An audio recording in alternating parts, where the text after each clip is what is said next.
Bueno, hola a todos. Después de haber estado dando tantas charlas en otras ciudades, ya tocaba compartir mi conocimiento aquí en mi tierra adoptiva. Además estoy encantadísima de poder ver tantas caras conocidas.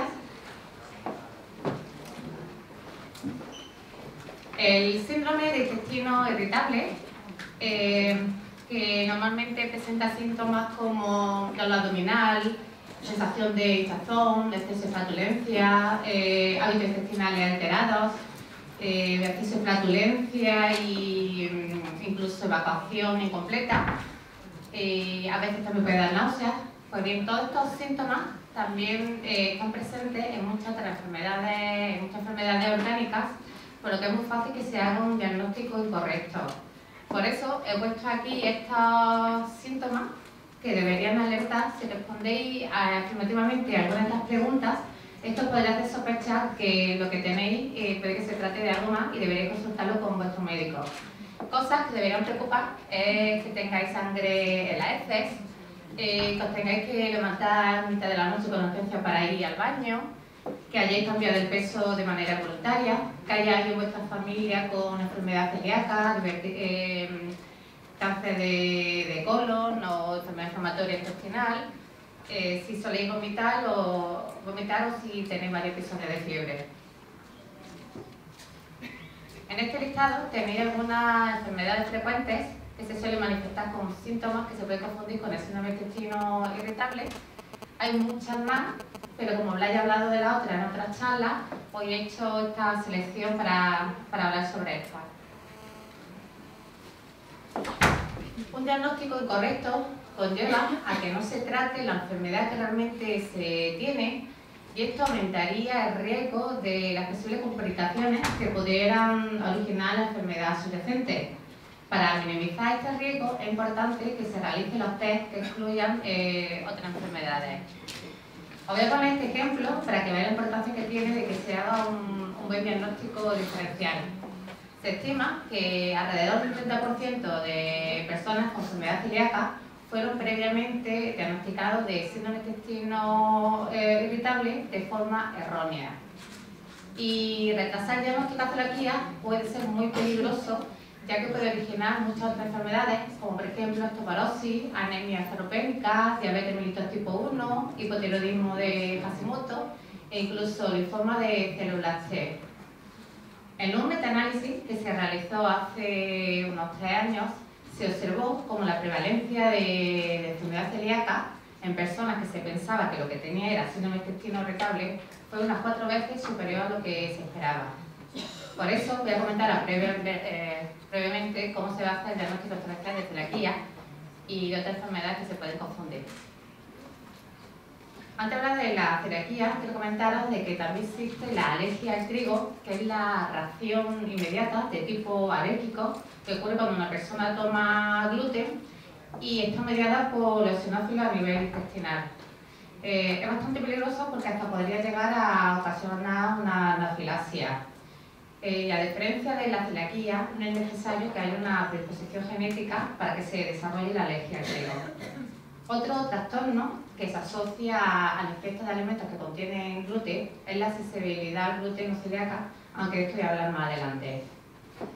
El método de cribado que tenemos para identificar personas que tienen alto riesgo de desarrollar celiaquía es la serología del gluten, que consiste en realizar una analítica de sangre para valorar algún anticuerpo, principalmente la antitetragglutaminasa tisular IgA, seguido del antiendomicio IgA, aunque en niños menores de 3 años es mejor que se valore los anticuerpos antipéptidos de aglutinado de gliadina IgA.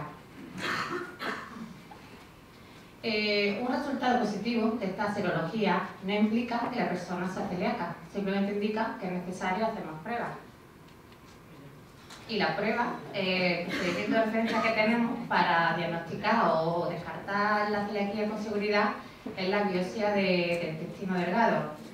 De hecho, la gastroscopia es importante que se acompañe de la biopsia duodenal, porque hay casos en los que hay pacientes que no tienen atrofia intestinal, sin embargo sí que tienen una infiltración linfocítica de más del 25%.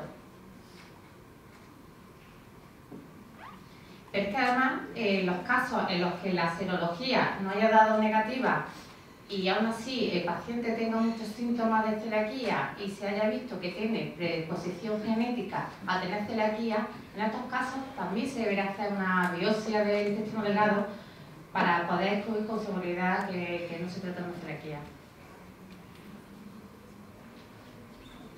Aspectos importantes que tenemos que considerar a la hora de hacer el diagnóstico diferencial de celiaquía es que la ingesta de gluten debe ser adecuada, porque es que si no podemos tener un falso negativo en la prueba de los anticuerpos o incluso en la biopsia. También se debe tener en cuenta que hay un 2-3% de personas con celiaquía que tienen déficit de inmunoglobulina A, por lo que es importante que se valore si los valores de IgA son normales, porque si no el resultado de la serología no sería representativo. Con la prueba de la genética podemos identificar personas que tienen una predisposición genética a desarrollar enfermedad celíaca, o si por el contrario esa persona no tiene genes que sean compatibles con la celiaquía. Esta prueba es bastante sencilla porque se puede realizar simplemente con un análisis de sangre, o incluso se podría hacer analizando las células de la mucosa bucal. A diferencia de las otras pruebas, para realizar estas pruebas no es necesario que la persona esté tomando gluten. Entonces, si alguno de vosotros sospecháis que tenéis celiaquía, pero ya lleváis mucho tiempo sin tomar gluten porque veíais que os sentaba mal, si no queréis reintroducir gluten para hacer las otras pruebas, lo que podéis hacer primero es la prueba de la genética, y si veis que sí que tenéis los genes compatibles con la celiaquía, entonces ya sí que deberéis considerar reintroducir gluten para hacer las otras pruebas. ¿Qué pasa? Que un resultado positivo de la genética no implica que seáis celíacos, porque hay un 30% de personas de la población general que tiene esta predisposición genética, y sin embargo solo un 1% de las personas va a desarrollar celiaquía. Por tanto, esta prueba es tan solo útil para descartar que se tenga celiaquía. Pero es que además, para poder descartarlo con seguridad, es necesario de que se realice el tipaje completo, porque normalmente tan solo se valora los genes HLA, DQ2 y DQ8, porque el DQ2 está presente en el 90% de los celíacos y el DQ8 en el 5% de personas celíacas. Pero ¿qué pasa con el resto del 5% de la población que tiene genes distintos a estos? Pues si no se miraran, nos alegaríamos de que hubiera bastantes personas sin diagnosticar.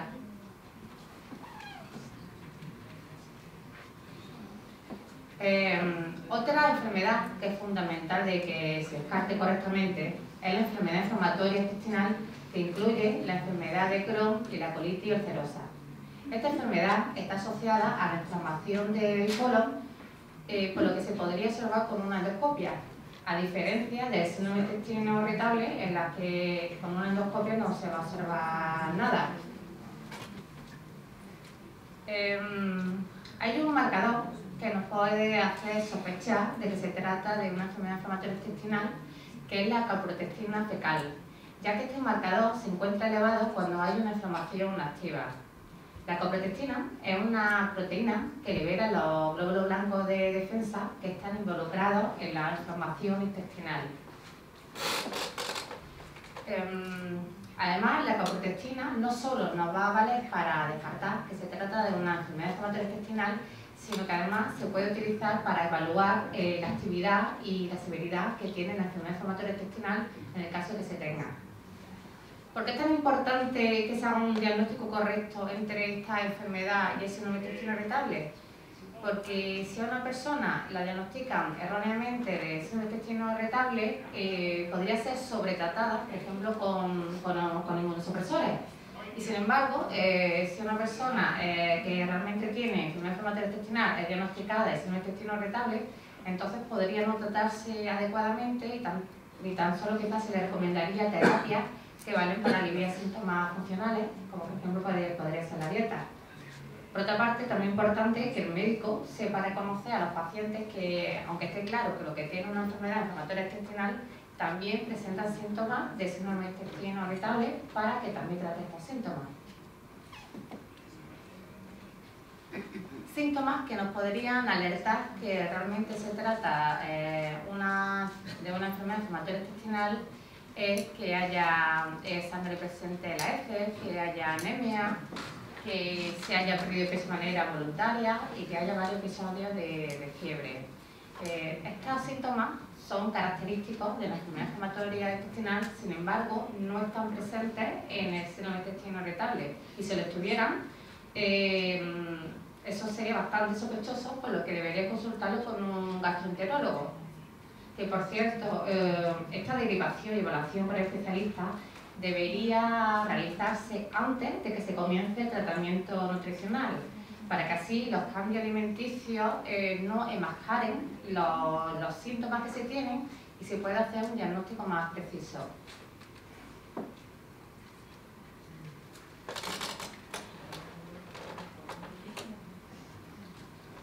Los divertículos son una especie de pequeñas bolsas que crecen hacia afuera y se forman en la pared interna del intestino. Ambos pasa justo lo contrario de lo que ocurre con los pólipos, que realmente lo que como crece hacia adentro. Cuando se tienen estas bolsas o divertículos, se dice entonces que esa persona tiene diverticulosis, y si se infectan o se inflaman estos divertículos, entonces se dice que se tiene diverticulitis. Los divertículos son más frecuentes con la edad. De hecho, hay un 40% de personas de más de 60 años que los van a tener. Y la causa, que se cree que lo suele originar, es el sedentarismo y también la falta de ingesta de fibra en la dieta. Por esta razón, luego, cuando hable de la dieta formal, voy a dar varios consejos para asegurarme de que toméis suficiente fibra para evitar complicaciones como esta. El síntoma más frecuente es el dolor abdominal, normalmente en el lado izquierdo, aunque también puede producir otros síntomas como es el sangrado, náuseas, vómitos, fiebre, incluso escalofríos, cólicos y estreñimiento.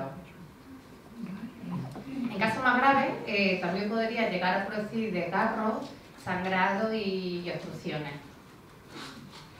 Vuestro médico os puede realizar un examen físico y pruebas de imágenes, como por ejemplo la tomografía computarizada, para poder detectar esta enfermedad.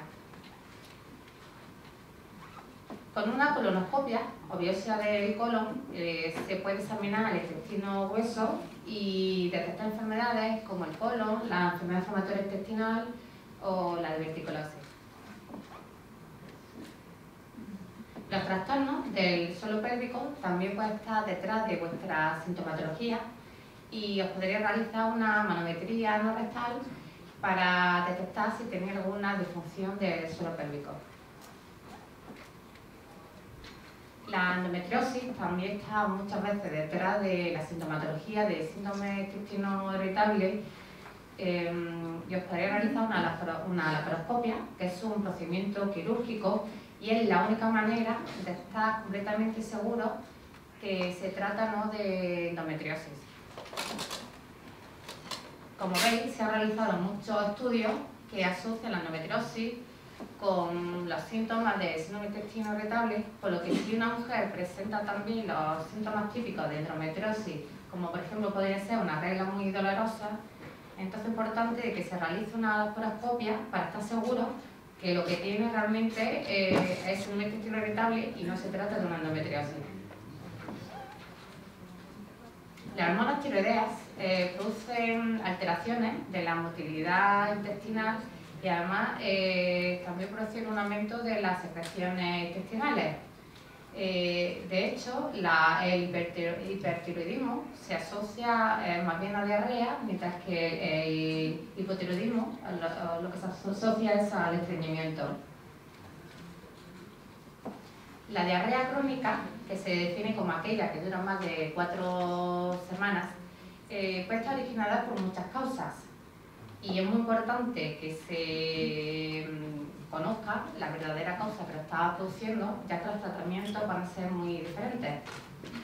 En los países occidentales, la mitad de los casos de diarrea crónica se debe a que el paciente no reabsorbe adecuadamente los ácidos biliares que segrega el hígado para ayudar con la digestión de la grasa. Por lo tanto, va a llegar demasiada cantidad de ácidos biliares al intestino grueso y esto desencadena la diarrea.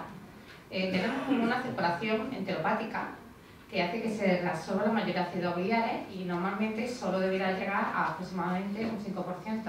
Pues bien, hay personas que tienen alterada esta circulación enteropática y al final tienen esta mala absorción de ácidos biliares. En España la prevalencia es de un 3 a un 5% de la población, pero lamentablemente esta enfermedad es infradiagnosticada y por tanto también infratratada, por lo que a menudo, muchas veces, estos pacientes son diagnosticados como síndrome de intestino irritable. Esta malabsorción se puede tratar con quelantes de ácidos biliares, como por ejemplo la colesteramina, que hace que los ácidos biliares no provoquen una secreción en el intestino delgado. De esta manera las heces se vuelven más sólidas y menos frecuentes y también ayudaría a controlar la urgencia por ir al baño y... ¿Qué es lo que pasa? Que realmente los pacientes suelen tener muy poca adherencia a este tratamiento debido a los efectos secundarios que produce, que normalmente son gastrointestinales, como molestia digestiva, dolor abdominal y meteorismo. Si estoy preguntando lo que es el meteorismo, es una manera elegante de llamar a los PEA.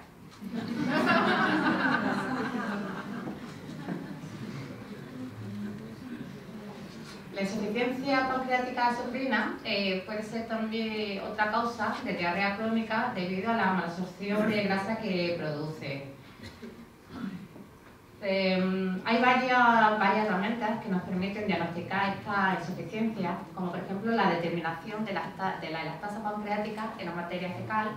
Otro test sería el test de Van de Kammer, que nos permite hacer una cuantificación de la grasa en la heces, o se pueden medir parámetros nutricionales, tanto bioquímicos como antropométricos. En el caso de que se tenga pancreatitis crónica e insuficiencia pancreática exocrina, entonces se debería tratar con cápsulas que contengan de 20 a 25.000 unidades internacionales de lipasa. Lo que normalmente se debería tomar son 2 de estas cápsulas en las comidas principales, como el almuerzo y la cena, y una cápsula en las ingestas menores, como el desayuno, media mañana y merienda. El síndrome de intestino irritable es más frecuente en las mujeres que en los hombres. De hecho, suele parecerlo 3 mujeres por cada 2 hombres y suele ser diagnosticado antes de los 50 años. No se conoce la causa que lo produce exactamente, pero se cree que podría ser multifactorial. Y aquí tenéis varias condiciones que podrían facilitar el que se tuviera ese intestino irritable, como por ejemplo que se tenga una alteración de la motilidad gastrointestinal, que haya un aumento de la sensibilidad visceral, que el cerebro tenga dañada la percepción o el procesamiento de la información, que exista una activación del sistema inmunitario o una inflamación de bajo grado y, como ha comentado Blas, que hay una alteración de la microbiota intestinal, que es lo que se conoce como disbiosis. Un tránsito intestinal acelerado o lentecido podría contribuir a que predominen síntomas como la diarrea o el estreñimiento. De hecho, un promedio de un 30% de pacientes que tienen síndrome de intestino irritable de predominio o estreñimiento va a tener un tránsito colónico lentecido, mientras que un porcentaje similar de pacientes con predominio de diarrea lo que van a tener es un tránsito colónico acelerado. Estos cambios en la motilidad pueden deberse a una alteración de la secreción de eritrocitos, que son las células del intestino, o que haya una disfunción neuromuscular, como por ejemplo que haya una disfunción del recto, ya que esto podría contribuir a que predomine el estreñimiento. El eje intestino-cerebro es el circuito complejo reflejo que permite la comunicación entre el cerebro y el intestino. Factores psicológicos como el estrés o la ansiedad podrían producir trastornos de la motilidad gastrointestinal, podría afectar el umbral del dolor, incluso podría dañar las funciones secretoras y de barrera de la mucosa gastrointestinal. Antes se pensaba que los síntomas psicológicos podrían afectar los síntomas gastrointestinales en una única dirección, del cerebro al intestino. Pero hoy en día ya se cree que esta relación es más bien bidireccional, de modo que hay pacientes con síndrome de intestino irritable que desarrollan factores psicológicos al tener el intestino capacidad de afectar el cerebro. Si queréis tener más información sobre cómo el intestino puede producir síntomas psicológicos, aquí tenéis bastante bibliografía interesante.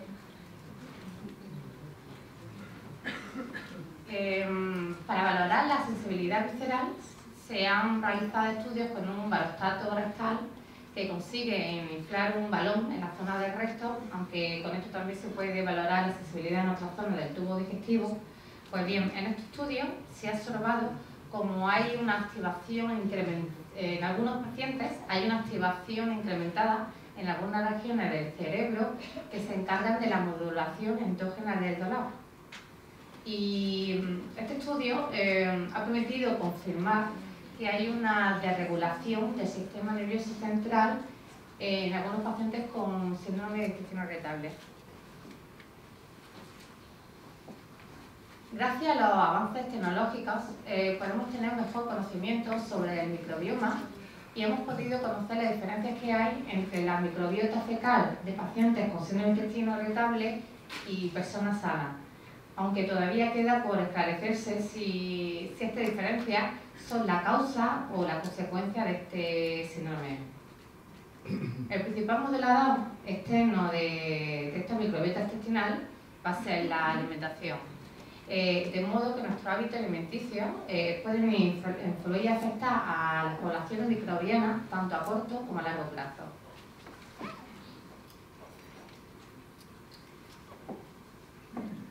Gracias a la comprensión que tenemos ahora sobre la microbiota intestinal, se han propuesto causas adicionales de síndrome de intestino irritable, algunas de ellas relacionadas con las interacciones que puede haber entre los microorganismos y su alrededor, como por ejemplo que puedan originar respuestas metabólicas e inmunitarias. Y estas a su vez pueden ser influenciadas por la alimentación. Después de haber sufrido un episodio de gastroenteritis, se tiene más riesgo de que se aumente la permeabilidad intestinal y de que haya una activación del sistema inmunitario. De hecho, hay evidencia científica que sugiere que en caso de síndrome de intestino infeccioso, síndrome de intestino irritable postinfeccioso, el hecho de que haya una permeabilidad anormalmente elevada, esto sugiere que este podría ser uno de los mecanismos involucrados en la patogénesis de esta enfermedad. Como hay un riesgo incrementado de desarrollar síndrome de intestino irritable después de haber sufrido un episodio de gastroenteritis, esto apoya la creencia de que puede haber una inflamación de bajo grado y una activación del sistema inmunitario que explique esta mayor incidencia después de haber tenido un episodio de gastroenteritis.